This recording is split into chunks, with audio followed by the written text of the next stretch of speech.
Hit franchise ఒక ఇలా scale పెరుగుతూ పోతుంది. Hit 1, hit 2, hit 3, hit 4 scale పెరుగుతూ పోతుంది.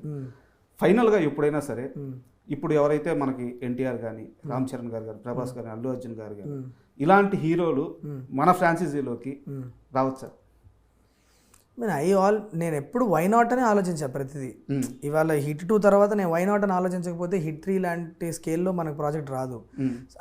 I'm open to all options. But ఇప్పుడు ప్రస్తుతానికి ఏంటంటే అసలు నా మైండ్ 4 ఎటువైపు వెళ్తుంది, 4 తర్వాత 5 ఎటు వెళ్తుంది అన్నది అసలు నేను ఇప్పుడు ఆర్గానిక్గా దా ఫ్లోలో వెళ్ళిపోతున్నా. కానీ వీళ్ళని తీసుకురావాలి కాబట్టి వీళ్ళకి ఒక కథ రాయాలి అన్న ఆలోచనలోనే లేను.